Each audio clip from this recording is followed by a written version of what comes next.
Des scènes de liesse impossibles à imaginer il y a encore quelques mois.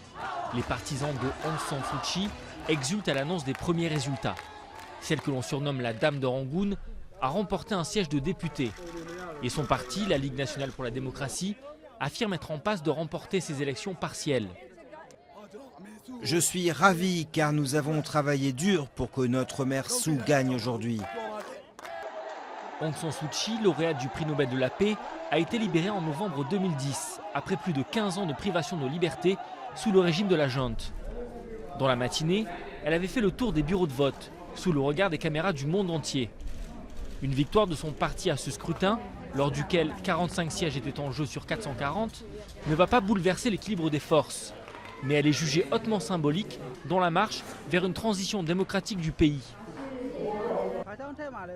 Nous votons pour elle car il n'y a eu qu'une seule personne pour nous depuis 20 ans. Nous croyons en elle et nous voulons voter pour elle. Presque tout mon village va voter pour Mère Suu. L'opposition a dénoncé des irrégularités lors de la campagne.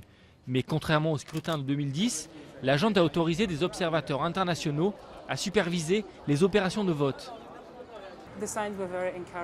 Il y a des signes encourageants, mais ce n'est sûrement pas assez pour conclure de la manière dont le processus a été mené ailleurs dans le pays. Et certainement pas assez pour dire que les élections sont crédibles dans leur ensemble. Les résultats officiels se font toujours attendre, mais les partisans de Aung San Suu Kyi profitent pleinement de ces moments de rare liberté qu'ils attendaient depuis longtemps.